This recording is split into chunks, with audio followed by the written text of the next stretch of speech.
আমার জন্ম মানে কি? মাটিতে যেদিন পড়েছি ওই দিন না, যেদিন পিতা মার গর্ভে আমাকে পিতৃ বীজ আকারে স্থাপন করলেন, ওই সময় মার মনের ভাবনাটা বারানা সন্তান পায় আর চারানা পিতার থেকে পায়।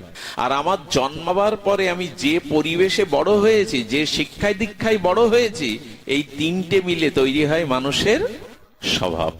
আমার মনে হয় কি, একটা খাতা কলম আনা ভালো পাঠে, এগুলি এখানে বসে বসে নোট করা উচিত। অনেকেই করেন এবং এগুলো বাড়ি গিয়ে আবার মন্থন করেন, তখনই এই কথাগুলো জীবনে কাজে আসে। আমি এই বর্তমান সময়ে যেরূপ কর্ম করছি, আগামী জন্মে এই কর্ম অনুযায়ী আমার স্বভাব তৈরি হবে। সব একই মার গর্ভে জন্মে দুটো সন্তানের দুরকম স্বভাব হয় কেন? কারণ পূর্ব জন্মের কর্ম এবং পিতামাতা জন্মের সময় তাদের মনে যেরূপ ভাবনা ছিল, এবং আমি জন্মের পর যে পরিবেশে যে শিক্ষা দীক্ষায় বড় হয়েছি, এই তিনটে মিলে তৈরি হয়েছে আমার স্বভাব।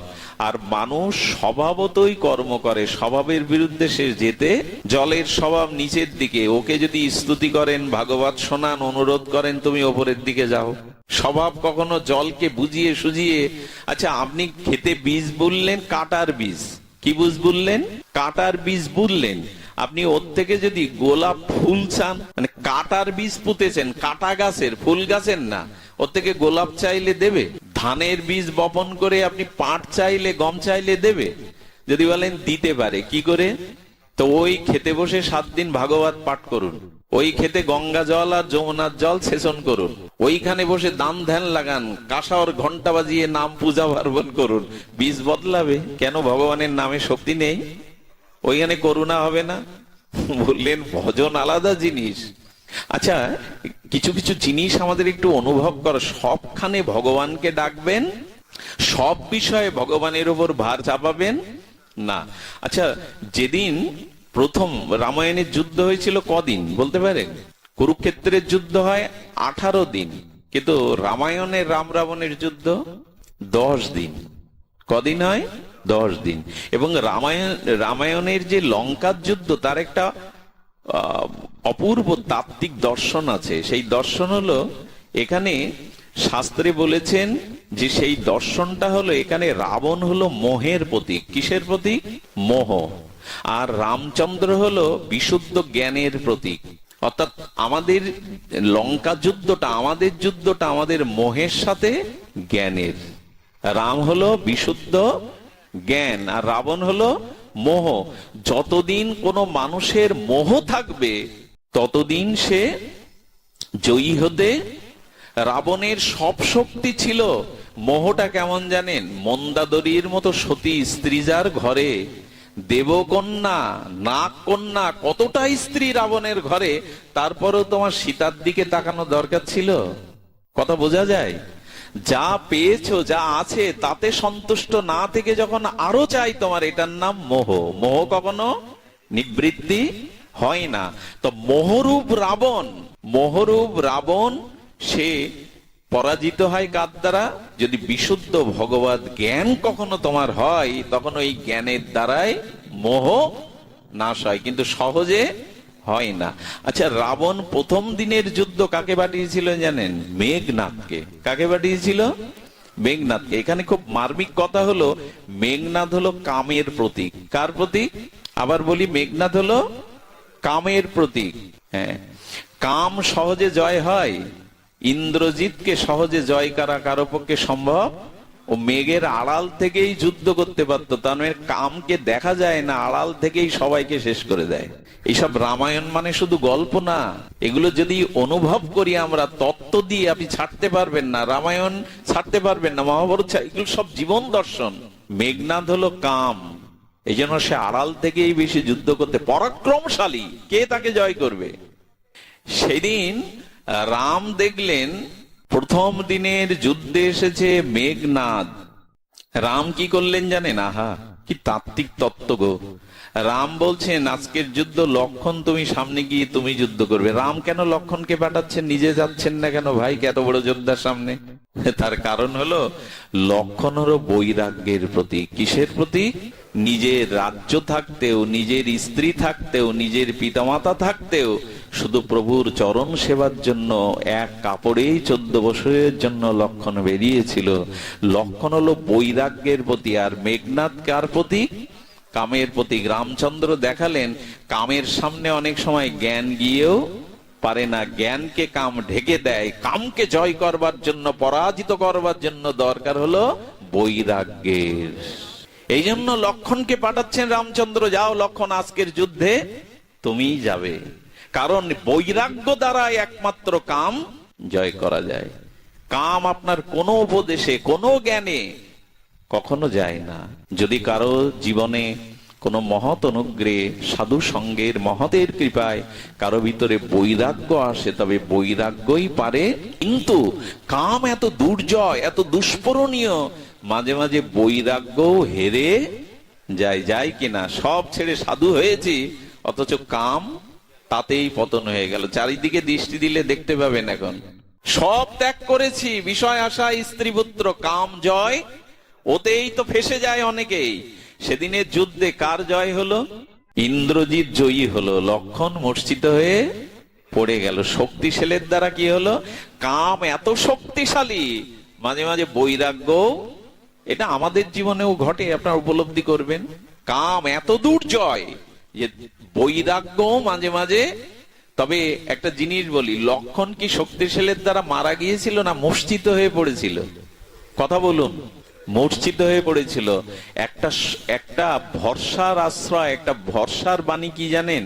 কামের দ্বারা যদি বৈরাগ্য কখনো হেরেও যায়, মূর্ছিত হয়ে পড়ে যায়, শেষ হয়ে যাবে না, বৈরাগ্য আবার উঠবে, বৈরাগ্যই শেষে জয়ী হবে। লক্ষণ মূর্ছিত গেল। আমি যে প্রসঙ্গের জন্য প্রসঙ্গটা আনলাম তার তত্ত্ব হলো, যখন লক্ষণ মূর্ছিত হয়ে পড়ল, তখন রাম খুব হাহাকার করে উঠে বললেন, তাড়াতাড়ি কোথায় আছো? বৈদ্যকে ডেকে আনো, চিকিৎসককে ডেকে আনো। আচ্ছা, আপনারা প্রশ্ন করবেন না রামের কাছে, প্রভু আপনি চাইলেই পৃথিবী সৃষ্টি করতে পারেন, আপনি চাইলেই পৃথিবী ধ্বংস করতে পারেন, প্রতিটি জীবের প্রাণদাতা আপনি, সৃষ্টিকর্তা আপনি, আপনি ইশারা করলে লক্ষণ মূর্ছিত থেকে সুস্থ হয়ে উঠবে না? কথা বলুন, রাম চাইলে লক্ষণ সুস্থ হবে না? ডাক্তারের খোঁজ করছেন কেন রাম? তাড়াতাড়ি ভাইকে বাঁচানোর জন্য ডাক্তার ডাকো কেন বলছেন তিনি? এ কথার সংকেত হলো সবকিছুর মধ্যে ভগবানকে ডাকবেন না। দুটো নাপা ট্যাবলেটে যদি জ্বর যায়, তাতে রাম টানবেন কেন? এরকম বলবেন কেন, তুমি এত ভজন করো, এত সাধু, তোমার এত মন্ত্র, তুমি ওষুধ খাবে কেন? সাধুরা ওষুধ খেতে গেলে অন্যরা টিটকারি করে, কেউ কেউ আর চোখে তাকায়, এত ভজন করো তো তোমার ওষুধ লাগে কেন? খবরদার, ভগবানকে যেখানে সেখানে টানবেন না। 20 টাকার জন্য রামকে টানবেন ওখানে? প্রায় মানুষ দেখবেন সাধু দেখলেই বলে রোগ সেরে দাও। সাধু এই রোগ সারবার জন্য না। রাম স্বয়ং পূর্ণ ব্রহ্ম সনাতন ভগবান হয়েও উনি বৈদ্যের কাজ করছেন, ডাক্তারের কাজ করছেন, কিন্তু এখনো আমরা ফেসে আছি। তাই এখনো সেই জল পড়া, ফুল পড়া সেই সাধু, কারণ আমরাও এরকম ওষুধ না খেয়েই মরে পড়ে থাকবো। রাম কেন করলেন জানেন? আজকে যদি আমি ভগবান এই স্বরূপে ভাইকে সেরে দেই, এরপর থেকে জগতের লোক আমার অনুকরণ করে বলবে ডাক্তার কবিরাজ ঔষধের দরকার নেই, রাম থাকলেই হলো, কৃষ্ণ থাকলেই হলো। এই জন্য মহাজন যেন গতসা পন্থা, মহাজনরা যে পথ অনুসরণ করেছেন, আপনাকে অনুকরণ, মহাজনরা যা আচরণ করেছেন আপনার অনুসরণ সেটি করা উচিত। রামচন্দ্র যদি আজ ভাইকে ফু দিয়েই ভগবান হয়ে বাঁচাতেন, বলতেন এরপর আর ডাক্তার লাগবে না, যারা রাম রাম করে রামই তাদের বাঁচাবে। উচিত নয়। সে কথা করোনাকালীন বুঝতে পেরেছিল, সাধুরাও বুঝতে পেরেছিল ওষুধের দরকার কিনা। সব সময় ভগবানকে নামাবেন না। দুটো ন্যাপা ট্যাবলেটের জন্য রামচন্দ্রকে ওখানে, রাধারানীকে ওখানে নামানো। সে শ্যামসুন্দর বাবা বলেছিল, রাধারানী কৃপায় আজ ঘুম খুব ভালো হয়েছে বেটা, ঘুমে রাধারানীকে টানছো? হ্যাঁ, সব সময় ভগবানকে টানতে নেই। একজন সাধুকে দেখে এরকম যে বিষয়ী তার্কিক লোক বলছে, বাবা এত ঠাকুর ঠাকুর, এত রাম রাম কৃষ্ণ কৃষ্ণ করেন, তো ওষুধ কেন লাগছে? তখন বলছেন যে দেখো, ভগবানকে এই সামান্য কাজের জন্য যদি আমি আপনার বাড়িতে এসে আমাকে বলবেন কি নর্দমাটা পরিষ্কার করে দাও, এটা কোনো অতিথিকে বলা যায়? তাকে ওই কাজে না বলা যায়? তো যে কোনো কাজে নিজের কোনো ক্ষুদ্র স্বার্থে আপনি ভগবানকে টেনে আনবেন? এই জন্য মহাজন অনুকরণ করেছেন, ডাক্তার চাই। সব কাজে ভগবানকে দোষারোপ করা, টানা উচিত নয়। এই জন্য সেখানে বলা হচ্ছে যে তিনি তখন বললেন সুখেন বৈদ্যকে ডাকা। ওই নামটা সুখেন না, ওই নামটা সুসেন না, আমরা সুসেন বৈদ্য বলি, ওইটা খ হবে সুখেন। সুখেন বৈদ্য কেন জানেন? যাদের যাদের ভজন আছে তারা রাবণপুরীতেও সুখে আছে, যাদের ভক্তি আছে, ভজন আছে, তারা রাবণপুরীতে। আচ্ছা, এইখানে আরেকটি তাত্ত্বিক কথা দেখবেন, হনুমানকে আনতে বলল, তাই না? সুখেন বৈদ্যকে আনতে বলল। হনুমানের ওখানে কি বলা আছে? বাড়ি শুদ্ধ পরিবার সহ, ঘর সহ তুলে আনলেন। আচ্ছা, একটা ঘর যদি কেউ তোলে মাটি থেকে, সে ভেঙে পড়বে না? এইসব কথা খাটে যে হনুমান ঘর সহ তুলে আনলেন। এই ঘর তোলা কি? ঘর যদি তোলেন ভেঙে পড়বে না? এই ঘরটা যদি তুলে ফেলেন ভেঙে পড়বে। আসলে ঘর তোলা কি? আচ্ছা, আপনার বাড়িতে কোনো আত্মীয়র বাড়ি নিমন্ত্রণ হয়েছে, আপনি স্ত্রী পুত্র পরিবার সন্তানাদি সবাইকে নিয়ে গেছেন। তখন যদি কেউ বলে কজন এসছেন, কি বলি আমরা? ঘর শুদ্ধ। এটা মানে কি বাড়ি তুলে আনা? আসলে সুখেন বৈদ্য বলল, হনুমান, রামের চরণ পাবো বলে লঙ্কাপুরীতে এতদিন বসে আছি, আমি একা যাব কেন? আমার ঘর শুদ্ধ সবাইকে নিয়ে চলো রামের চরণে। আমি একা কেন উদ্ধার হব? আমার স্ত্রী পুত্রকেও আমি প্রভুর চরণে। আমরা এই চিন্তা করি তো, সারা জীবন একা আসি, বউটাকে আনি তো মাঝে মাঝে, ছেলে মেয়েকে আনি তো। খুব দুঃখের বিষয়, সাতক্ষীরা গুড়পুকুরের মেলা, খুলনা গানের ফাংশন, সিনেমা হলে বাবা মার সামনে কুমারী মেয়েকে সাজিয়ে বোনের সাথে পাঠানো হয়, কত জায়গায় ঘুরতে পাঠানো হয়, পিকনিক করতে পাঠানো হয়, অথচ যুবক যুবতীদের ভাগবত আসরে পিতা হাত ধরে আনে না, যা তাদের জীবন গড়ে দিতে পারে, আগামী দিনে ভালো মা হতে শেখায়, ভালো স্ত্রী হতে শেখায়, ভাগবতে তাদের আনে না। বেড়ানো চেড়ানো পিকনিকে পাঠায় মেয়েদের সাজিয়ে গুজিয়ে, ভাগবতে আনে না। এই জন্য পরিবারকে যদি এইমুখী করতে পারেন, একা আপনি হয়ে কি করবেন? ওতে যন্ত্রণা বাড়বে। পরিবার শুদ্ধ হনুমানকে বললেন, তুমি ভক্ত, তুমি পারলে পারো। আচ্ছা, লক্ষণ যখন মূর্ছিত হলো, তখন লক্ষণকে যুদ্ধক্ষেত্রে থেকে রামের চরণে কে এনেছিলেন? হনুমান। হনুমান কেন আনলেন? বললে, দেখো, লক্ষণের থেকে আরো বেশি বৈরাগ্য হলো হনুমানের। তো যদি অল্প বৈরাগ্যবান, বেশি বৈরাগ্যবান সাধুর সাথে থাকতে পারে, তবে কাম কামনায় মাঝে মাঝে মূর্ছিত হলে ওই বৈরাগ্যবান চেতন সাধুই তাকে উদ্ধার করে ভগবানের কোলে পৌঁছে দেবে। এই জন্য দয়া করে আমার ভেতরে কামনা বাসনা থাকুক, কিন্তু কোন বৈরাগ্যবান সাধুর চরণ পড়ে যদি থাকতে পারেন, তিনি আপনাকে তুলে ভগবানের চরণে পৌঁছে দেবেন, তিনিই পৌঁছে দেবেন। তাহলে ভক্তি স্বরূপ বলে আকাশ আমাদের শাসন করছে, আমরাও ভাগবত বিশ্রাম করব। বাবাজিদের বসিয়ে এভাবে অর্বাচীনের মতো বক বক করা ঠিক নয়, ওনারা মহৎ মানুষ। আমি শুধু বলবো, শরীর দ্বারা, ইন্দ্রিয় দ্বারা, মন দ্বারা, বুদ্ধি দ্বারা, আত্মা দ্বারা, এরপর স্বভাব দ্বারা যে কর্ম ভগবানে অর্পণ করবেন, এটাই হলো ভক্তি। কথাটা কিন্তু একটা বিরোধ বাড়ছে। আপনার স্বভাবময় কর্ম যা করবেন তাই ভক্তি হবে, এটা মেনে নেওয়া যায়? আপনার স্বভাবে তো খারাপ স্বভাবও আছে, তো আপনার স্বভাব দ্বারা যা করবেন সেটাই ভক্তি হবে। এত বড় ভক্তির সরলতা বলেছেন ভাগবত। কি করে হবে? শেষের লাইনটা দিয়েছে কি, সমর্পয়তু ইতি নারায়ণং। অর্থাৎ আপনার সমস্ত স্বভাব যদি ভগবানে অর্পণ করে করতে পারেন, সেই কাজ হবে ভক্তি। অদ্ভুত কথা। শরীর দিয়ে, বাক্য দিয়ে, মন দিয়ে, স্বভাব দিয়ে, কায়েন মানসা, কায়েন বাছা, কায়েন বুদ্ধির আত্মানা, স্বভাবত যদি এই সব ভগবানে অর্পণ করতে পারেন, সেটার নাম হলো। স্বভাব যদি খারাপ হয়, বলে ওটাও অর্পণ করো, কারণ গোবিন্দ এমন একটি তত্ত্ব, ভগবান এমন তত্ত্ব, ওখানে বিষ অর্পণ করলেও অমৃত হয়। খারাপ স্বভাবটাও ভগবানকে নিবেদন করো। আমি বৃন্দাবনের এক মহাত্মাকে জানি, এক মাতাল গিয়ে বলছে, প্রভু আমি দীক্ষা নিতে চাই। তো বললেন, হ্যাঁ, আমি ওকে দেখে হঠাৎ কৃপা হলো, বলে হ্যাঁ আমি তোমাকে দীক্ষা দেব, কিন্তু তখন সেই শিষ্যই বলছে, আমার একটা শর্ত আছে, দীক্ষা আমি নেব, কিন্তু মদ খাওয়া কিছু কিছু গুরুদেব আছে, এরা আমাদের মতো সাধারণ না, দেখলেন একে একটু কৃপা করতে হবে, তো পতিত হয়ে গেছে, বলি ঠিক আছে বাবা মদ খাবে কিন্তু আমি তোমাকে দীক্ষা দেব। বলে বাবা আপনি তো বেশ উদার, আমার উপর ভরসা করছেন কি করে? বলে বাবা ভরসা তো করতেই হবে, তোমার মধ্যে আত্মা আছে, বিবেক আছে, ভরসা তো করতেই হবে। এই বিশ্বাসে দীক্ষা দেওয়ার পরে বললেন মদ খাও, আমি নিষেধ করব না, কিন্তু একটা অনুরোধ আছে, মদটা মুখে দেওয়ার আগে একবার আমাকে নিবেদন করে নিও।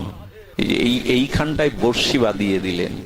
ও প্রথমে বুঝতে পারেনি কথাটা, যখনই মদ হাতে নিয়ে গুরুদেবকে স্মরণ করেছেন, শ্রীগুরু কৃপায় গুরুদেবের মুখটা মদের মধ্যেই ভেসে উঠেছে।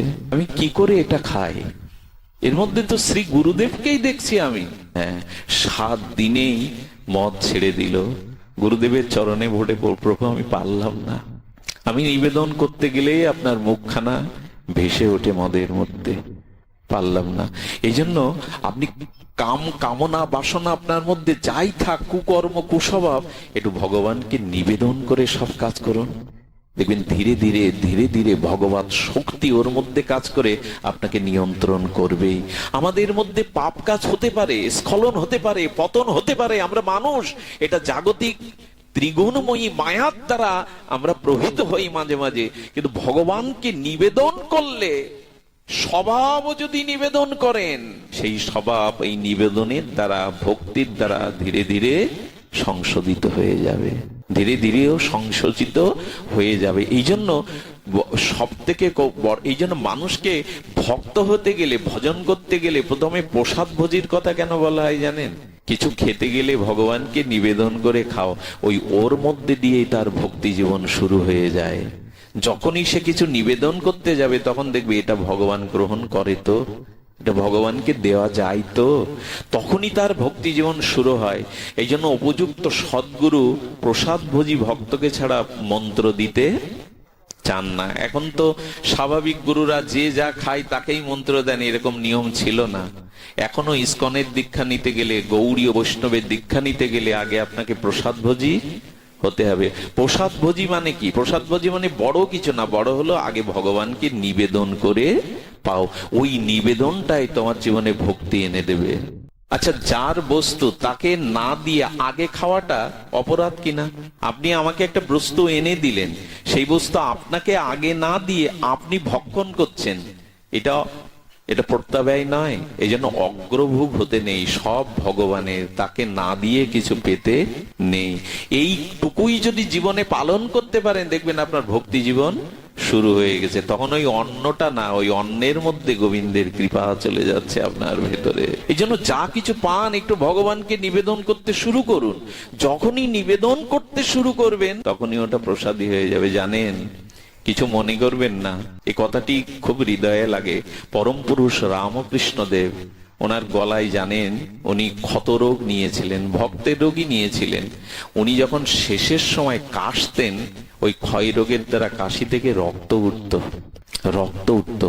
ক্যান্সার তো, এই ক্ষয় রোগে রক্ত উঠত। একদিন দেখছেন যে স্বামী বিবেকানন্দ কি করছেন জানেন? ঠাকুরের কাশিটা হাত দিয়ে ধরছেন, ধরে ওটা চরণামৃত মনে করে পান করছেন, কাশিটা, রক্তটা। প্রসাদে বিশ্বাস দেখুন, গুরুদেবে বিশ্বাস দেখুন। নরেন দত্ত, বিবেকানন্দ এমনি এমনি হয় না, এটা গুরু কৃপা। আমি বৃন্দাবনে একজনের কথা বলবো না, তার আশ্রিত শিষ্য এখানে অনেকেই আছেন। তিনি কি করতেন জানেন? গুরুদেব স্নান করে যখন পাকা মেঝে দিয়ে হেঁটে যেতেন, ওই পায়ের জলের ছাপটা গুরুদেবের অন্তরালে জিভ দিয়ে ছিটে ছিটে নিতেন, ওই ছাপটা চেটে চেটে নিতেন। শ্রী গুরুদেব থেকে যা কিছু তা প্রসাদী মনে করে নিতেন। নরেন দত্তের এই দৃশ্য দেখে ঠাকুর বলেছিলেন শেষ সময়, যা আমার যা কিছু সব তোকে দিয়ে আজ আমি ফতুর হলাম। প্রসাদে বিশ্বাস যদি হয় না আপনার, সবকিছু যদি ভগবানকে নিবেদন করে পেতে শুরু করেন, ওর মধ্যে দিয়ে আপনার ভক্তি জীবন গড়ে উঠবে, ভক্তি জীবন গড়ে উঠবে। এই জন্য স্বভাবে যা কিছু, ওই অকাম সর্ব কাম বা মোক্ষ কাম উদারতি তীব্রেণ ভক্তি যোগেন যজতে পরমং পুরুষ। গোবিন্দ বলছেন, তোমার কামনা থাকুক আর নিষ্কামতা থাকুক, তোমার অশুদ্ধতা বা শুদ্ধতা সবকিছু আমাকে অর্পণ করতে শেখো, আমি ওর মধ্যে দিয়ে তোমাকে ভক্তি দিয়ে দেব। খারাপ স্বভাব, ওটাকেও ভগবানকে নিবেদন করে দেবেন। প্রভু, এই মন্দ স্বভাবটা আমি তোমাকে নিবেদন করলাম, বিষ অমৃত হয়ে যাবে। এই জন্য আমার মনে হয় ভগবানকে আড়াল না করে, ফাঁকি না দিয়ে খারাপটাও তাকে দিন, ভালোটাও দিন। খারাপটা দিতে গিয়ে কি মনে হবে জানেন? মনে হবে কি না, খারাপ তাকে দেওয়া উচিত নয়, তিনি যে পরম প্রিয়, তাকে ভালোটায়, এই স্বভাব আপনাকে নিয়ন্ত্রণ করে দেবে। এই জন্য ভক্তি মানে বড় কিছু নাই, ভক্তি মানে জীবনের যা কিছু তাকে অর্পণ করে দেওয়া। আর এই অর্পণটাই হলো সমর্পণ। এই অর্পণের মধ্যে দিয়েই আমাদের জীবনে আসে পরম কল্যাণ, পরম শান্তি। ছোট্ট একটা দৃষ্টান্ত দিয়েই পাঠ বিশ্রাম করি। মহাত্মারা আছেন, হরিকথায় আসলে লোভ জেগে যায়, থামতে পারি না, থামাটা হয় না, তবু থামতে হবে। বলে যায় বৃন্দাবনে চলুন, শ্রী ধামে একটু স্পর্শ নেই। শ্রীধাম বৃন্দাবনে গেছেন তুলসীদাস গোস্বামী। কে গেছেন? যিনি রামচরিত মানসের প্রণেতা, যিনি এই যুগেই হনুমান তাকে দীক্ষা দিয়েছিলেন, রাম সীতাকে যিনি নিজে দর্শন করেছিলেন, বিখ্যাত রামচরিত মানস যিনি রচনা করে অমর হয়ে আছেন। তো রামচরিত মানস প্রণেতা গোস্বামী তুলসীদাস গোস্বামী গিয়েছেন বৃন্দাবনে। ওখানে 108 জন বৈষ্ণবের মহাত্মার সেবা হচ্ছে। উনি গিয়ে দেখছেন যেখানে জুতোগুলো খোলা মহাত্মাদের, ওখানে বসে গেছেন যদি একটু প্রসাদ পায়। প্রসাদে এত বিশ্বাস। তো যিনি পারস করছেন, মানে দেওয়া দেওয়া করছেন, তিনি এসে বলছেন আপনার তো পাত্র নাই এখানে। ওনাকে চেনেন না উনি তুলসী। তো তখন বললেন পাত্র তো আছে। এক মহাত্মার পাদুকা ছেঁড়া জুতো, ওইটাই পেতে বলছেন, এর থেকে বড় পাত্র আর কিছু নাই, তুমি এতে দাও। এই কথাটা উনি ওনারকে গিয়ে বললেন, যিনি এই বৈষ্ণব সেবার আয়োজন করেছেন। তিনি জানলেন ইনি সাধারণ কেউ হতে পারেন না। গিয়ে দেখেন ইনি তুলসীদাস গোস্বামী। প্রসাদে বিশ্বাস কিরকম সবার হয়।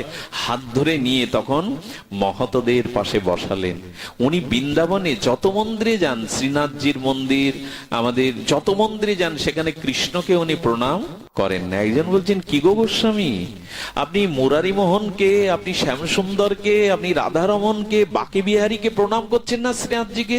বলে না, আমি প্রণাম করব না। বলে কেন? বলে যতদিন মুরলি ছেড়ে ধনুর্বাণ নিয়ে রাম রূপে না দাঁড়াবে ততদিন তো আমি প্রণাম করব না। কারণ তুলসী গোস্বামীর উপাস্য হলেন রাম, রঘুপতির আগে বলেছেন রাম। আপনারা এটা আবার অন্যভাবে নেবেন, এটা ভক্তের নিষ্ঠা, ভগবানের স্বরূপে নিষ্ঠা। উনি জানেন রাম আর কৃষ্ণ অভিন্ন, কিন্তু ওনার ইষ্টকেই উনি দেখতে চাচ্ছেন কৃষ্ণের মধ্যে। এসে কি ঘটলো জানেন? শ্রীনাথজির মন্দিরে গিয়ে বলছে, মাথা আমি নব না, তুমি যদি বাঁশি ছেড়ে ধনুর্বাণ না হাতে দাও। যেই বলেছেন, হাসতে হাসতে শ্রীনাথজি মুরলী ত্যাগ করে ধনুর্ধারী রূপে রাম রূপে দাঁড়িয়ে গেলেন। ভগবান তার ভক্তের ভক্তির কাছে চিরকাল পরাভূত হয়ে যান। যখনই রাম রূপ ধরলেন, রাম সীতারূপ, তখনই সাষ্টাঙ্গে প্রণাম করলেন।